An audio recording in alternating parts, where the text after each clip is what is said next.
नमस्कार, मैं हूं आपके साथ मयंक। आज 17 तारीख है और मैं सीधा मुद्दे पर आना चाहता हूं। देखिए, जुम्मे का मौका है और इस मौके पर ईरान और अमेरिका की जंग अपने सबसे भयानक दौर में पहुंच चुकी है। और अब जो हमले अमेरिका की तरफ से किए गए हैं उसमें ईरान के इंफ्रास्ट्रक्चर को निशाना बनाया गया है। देखिए, इस बात का अंदेशा था, ईरान को पहले से जानकारी थी इस बात की कि ऐसा हमले हो सकते हैं। और अमेरिका ने हमले शुरू कर दिए हैं ईरान के पुलों पर, ब्रिजेस पर, ईरान के रेलवे स्टेशंस पर, ईरान के जो रेलवे ट्रैक्स हैं, एयरपोर्ट्स हैं, तमाम ऐसी बिल्डिंगें जो आम लोगों से जुड़ी हुई हैं, जो लोगों की सुविधाओं से जुड़ी हुई बिल्डिंग्स हैं, उनको निशाना बनाना शुरू कर दिया है। और ये लगातार बीती रात छठवीं रात थी और कल जो हमले हुए हैं वो अब तक के सबसे बड़े हमले हैं और उसका करारा जवाब भी ईरान की तरफ से दिया गया है। लेकिन ये जो स्ट्राइक हुई अमेरिका की तरफ से, इसने इस जंग को एक नए फेज में ला दिया है, सेकेंड फेज में ला दिया है। ईरान की तरफ से कहा गया था, अगर आप हमारे इंफ्रास्ट्रक्चर को नुकसान पहुंचाएंगे, गैस फील्ड्स को नुकसान पहुंचाएंगे, ब्रिज और रेलवे स्टेशन को नुकसान पहुंचाएंगे, तो अरब देशों के इंफ्रास्ट्रक्चर पर भी हमला होगा। यानी अब ये माना जा रहा है इस हमले के बाद कि ना दुबई सेफ है, ना रियाद सेफ है, ना कतर सेफ है, अब दोहा सेफ है। सब जगह ईरान की तरफ से इंफ्रास्ट्रक्चर को निशाना बनाया जा सकता है। बीती रात दुबई में जो पैनिक था कि हमला हो गया है, हमला हो गया है, पूरी रात दुबई जागता रहा। ऐसे हालात थे कि कब कहाँ क्या हो जाए, सायरन बजते रहे। अब देखिए, जो लेटेस्ट रिपोर्ट है ईरान का जो सरकारी मीडिया है IRIB के मुताबिक, ईरान के होर्मुजगन प्रांत में कई जगहों पर अमेरिका ने हमले किए हैं। ये हमले मुख्य रूप से बंदर खमीर काउंटी के कोहरिस्तान और शोर नदी के पास हुए हैं, जहां 2 पुलों को निशाना बनाया गया है। फाइटर जेट से और टॉम हॉक मिसाइल से कोहरिस्तान और शोर नदी के पास 2 ब्रिजेस को नुकसान पहुंचाया गया है। शाहिद रजाई पोर्ट और बंदर अब्बास रेलवे से जुड़ी पैसेंजर और मालगाड़ियां यहां से गुजरती हैं, इन ब्रिजेस को नुकसान पहुंचाया गया है। देखिए, मैं इसका जिक्र इसलिए कर रहा हूं क्योंकि ये लोकेशंस बड़े सोच समझ के चुनी गई हैं। बंदर अब्बास से शाहिद रजाई पोर्ट पर किसी तरह के हथियारों का लाना ले जाना ना हो पाए, मिसाइल्स को अगर आप ट्रांसपोर्ट करते हैं तो वो ना हो पाए ट्रेन के जरिए, इस वजह से इस ब्रिजेस को नुकसान पहुंचाया गया है। अगर आप कोई किसी तरह का हथियार या फ्यूल्स या किसी इस तरह से जुड़ा सामान अगर ईरान ट्रांसपोर्ट करना चाह रहा है बंदर अब्बास और शाहिद रजाई पोर्ट के बीच पे, तो उसको रोकने के लिए जो है इन ब्रिजेस को नुकसान पहुंचाया गया है। इसके अलावा आप देखिए, रिपोर्ट के मुताबिक होर्मुजगन गवर्नमेंट ने जो बताया है कि कोहरिस्तान ब्रिज के अलावा गिरी बे ब्रिज, जिसे प्रांत के मुख्य ट्रांसपोर्ट लिंक में से एक बताया है, उस पर भी हमला किया गया है। इसके अलावा खमीर काउंटी में पुलों को नुकसान पहुंचाया गया, जिसमें कई लोगों के मारे जाने की खबर है। यानी आप देखिए, जो हमले अमेरिका ने किए हैं बीती रात, इन हमले की सबसे खास बात यह है कि ये हमले उन स्ट्रैटेजिक लोकेशंस पर हुए हैं जहां से ईरान का ट्रांसपोर्ट सिस्टम काम करता है, उसको रोकने की, उसको तबाह करने की कोशिश की गई।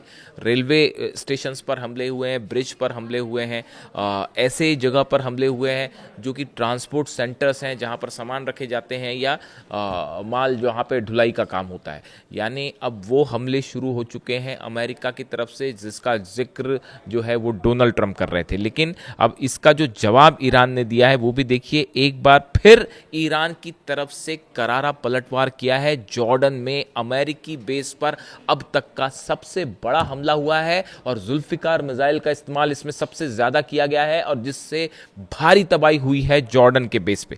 इसी तरह आप देखें, कुवैत में अली अल सलेम बेस पे बड़ी तबाही की खबरें आ रही हैं और इसके साथ ही बहरीन में शेख ईसा एयरबेस जो है, यहां पर भी बड़ा नुकसान हुआ है। देखिए, अक्सर मैंने आपको पहले भी कहा कि जो मिसाइल्स ईरान की तरफ से दागी जा रही हैं, ईरान ने पहले ये बात साफ कर दी थी कि अगर हमारे इंफ्रास्ट्रक्चर को, हमारे ऑयल फील्ड्स को नुकसान हुआ, पूरा अरब जलेगा, पूरे अरब के ऑयल फील्ड्स चलेंगे। और बताया जा रहा है कि ये इंडिकेशन खुद अहमद वाइदी साहब, IRGC चीफ जो हैं, उनकी तरफ से आया था। लेकिन बावजूद इसके डोनाल्ड ट्रंप ने हमला करवाया है ईरान के इंफ्रास्ट्रक्चर पर। अब आप देखिए, एक बार अक्सर पूछा जाता है कि किस जगह पर ईरान के हमलों में कहाँ क्या क्या नुकसान हुआ है, इसकी जो जानकारी एक सोशल मीडिया में और तमाम डिफेंस एक्सपर्ट के जरिए जो है उसकी मैं आपको जानकारी देना चाहूँगा। बड़ी स्पेसिफिक जानकारियाँ हैं कि कहाँ पर किस तरह के नुकसान की खबर है। अगर आप कुवैत की बात करें, अली अल सलेम बेस पर जो पेट्रियट सिस्टम लगा था जिसकी कीमत करीब 1.5 बिलियन डॉलर्स, आप सोचिए 1.5 बिलियन डॉलर्स का जो पेट्रियट सिस्टम है, ठीक उसके ऊपर जुल्फिकार मिसाइल से हमले किए गए हैं और डिफेंस सिस्टम इसे नहीं रोक पाया। यानी अमेरिका का जो डिफेंस सिस्टम है जिसका काम मिसाइल रोकना है, वो उसके ऊपर मिसाइल गिर गई और 1.5 बिलियन डॉलर का ये है। इसके अलावा आप देखिए एयर सर्विलांस और अर्ली वार्निंग रडार सिस्टम है जिसकी कीमत 300 मिलियन डॉलर्स है, 300 मिलियन डॉलर्स, ये तबाह हो चुके हैं। ये बात मैं कर रहा हूं अली अल सलेम बेस कुवैत की। इस तरह के दावे हो रहे हैं ईरान की तरफ से और जो खबरें अब निकल के सामने आने लगी, देखिए इसकी कोई पुष्टि नहीं है।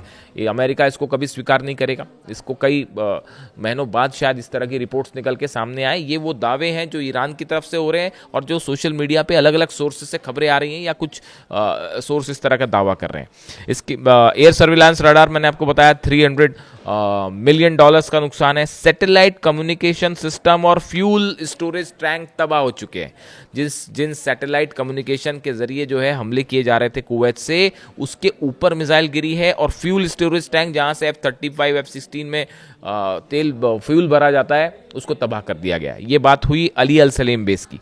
आप अगर बहरीन में शेख ईसा एयरबेस की बात करें, यहां पर वो हमले हुए हैं, यहाँ पर फतह मिसाइल, खैबर मिसाइल का इस्तेमाल किया गया है और यहाँ पे भी जो है जो पेट्रियट सिस्टम है वही एक 1.5 बिलियन डॉलर का, वो भी तबाह कर दिया गया है यहाँ पर। और इसके अलावा एयर सर्विलांस रडार है, सुपर हॉक रडार है, इनके ऊपर सीधा ड्रोन स्ट्राइक्स हुई हैं। यानी देखिए आप, बहरीन, कुवैत और बहरीन दोनों जगह भारी तबाही का सामना करना पड़ रहा है अमेरिकी फोर्सेस के। और इसके अलावा जो है फाइटर जेट का फ्यूल पंपिंग स्टेशन है वो भी तबाह हो चुका है कुवैत में। अगर आप जॉर्डन की बात करें, जॉर्डन की तस्वीरें आपने देखी होगी, कैसी भयानक आग लगी है वहाँ पर। जॉर्डन में यूएस कमांड सेंट्रल जो कंट्रोल सेंटर है इसके ऊपर हमले हुए हैं। फाइटर जेट सेंटर्स जो हैं वो तबाह हो गए जहाँ से इन्हें कोऑर्डिनेट किया जाता है, या हैंगर्स जो है हैंगर जहाँ पर रखे हुए थे F-18 खड़े होते हैं जहाँ पर F-18 F-35, उसको तबाह कर दिया गया है। यानी आप देखिए बहरीन में, जॉर्डन में, कुवैत में भयंकर तबाही हुई है, बड़ा नुकसान हुआ है अमेरिकी पोर्ट्स का। यानी जो नुकसान की खबरें ईरान से हैं, ईरान में कोई शक नहीं इस बात में, इंफ्रास्ट्रक्चर पे भी हमले शुरू हो गए हैं। गैस फील्ड को भी निशाना बनाया जा सकता है, पास गैस फील्ड को लेकर, जो ऑयल फील्ड को लेकर तमाम जानकारियां हैं। ऐसे में अगर अब हमले अरब देशों के इंफ्रास्ट्रक्चर, इन 3 देशों से बात अगर आगे बढ़ जाती है और बाकी यूएई और दुबई भी, अब यूएई, दुबई, रियाद और सऊदी, अगर ये सब भी इसकी चपेट में आते हैं, पूरे अरब में एक भयानक हाहाकार मच जाएगा। आप देखिए हूती बाबल मंदेब बंद करने के लिए तैयार बैठा है, सिर्फ ईरान का एक इशारा, बाबल मंदेब बंद हो जाएगा। और हूती ने धमकी दे दी है सऊदी को कि अब एक भी हमला हुआ तो सऊदी के खिलाफ ऑल आउट जंग का ऐलान। ऐसे में देखिए बड़े हालात तनावपूर्ण हो गए हैं और ईरान की सेना की तरफ से बात साफ कर दी गई है, किसी तरह की कोई बातचीत अब नहीं होने जा रही। ये जो बातचीत वाला खेल था, अब हम किसी तरह की कोई बातचीत नहीं करेंगे। अब ये एग्जिस्टेंस की जंग है, अस्तित्व की जंग है और इसे आखिरी तक लड़ा जाएगा। ये शायद वही बात है जो अली खामनेई साहब की, अगर आप मेरे को उम्मीद है कि आप मेरे व्यूअर्स हैं तो ना ही भूले होंगे उस बात को, जब 12 दिन की जंग के बीच में जब अली खामनेई साहब को डोनाल्ड ट्रंप और नेतन्याहू धमकियां दे रहे थे, उस समय में वो भी शुक्रवार था, वो भी जुमे का दिन था, और तेहरान में खुली मॉस्क में आके शेर की तरह नमाज पढ़ी थी अली खामनेई साहब ने, और वहां से उस जंग में मोड़ आ गया था और ईरान ने जीत हासिल करी थी इजराइल के ऊपर। जो 12 दिन की जंग थी उसकी बात आज भी ईरान फ्राइडे के दिन अली खामनेई साहब की उस नमाज को याद कर रहा है। और हम अली खामनेई साहब के नमाज के शब्द भी याद रखना। उसके बाद नमाज अदा करने के बाद उन्होंने क्या बात कही थी कि हैदर के नाम पर अब आखिरी जंग शुरू होती है। आज पूरा ईरान उनकी इस बात को याद कर रहा है और उन्हीं के गाइडेंस के मुताबिक अब ये जंग आगे बढ़ रही है। ईरान में कौन फैसले ले रहा है, कौन फैसले नहीं ले रहा है, मैं देखता हूँ बड़े सारे वीडियोस, बड़े ऐसे हैरान करने वाली बातें होती है कि ईरान में सत्ता में कौन है, मुस्तफा खामेनी कहाँ है, सामने क्यों नहीं आ रहे, और वहाँ सत्ता किसके हाथ में है, फैसले कौन ले रहा है, पॉलिटिकल लीडरशिप क्या कह रही है। ये सब बातें व्यर्थ हैं साहब। इस चक्कर में मत पड़िए। मैं आपको बताऊं हकीकत क्या है। 30 साल से अली खामनेई साहब फैसला ले रहे थे और आज वो नहीं है तो भी अली खामनेई साहब ही फैसला ले रहे हैं। उन्होंने जो रास्ता बताया था उसी रास्ते पर ईरान की सेना IRGC आगे बढ़ रही है।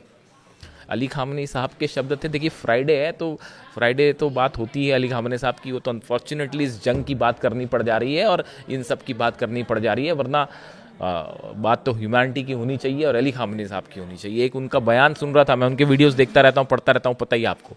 कल एक मैंने उनका फिर बयान सुना, उसमें वो ये कह रहे थे कि जंग के दौरान जो लोग शहीद होते हैं या मारे जाते हैं आप उनको मरा हुआ मत समझिए। जो जंग में देश के लिए अपनी जान कुर्बान कर देते हैं आप उनको कतई ये मत समझिए कि वो अब इस दुनिया में नहीं है।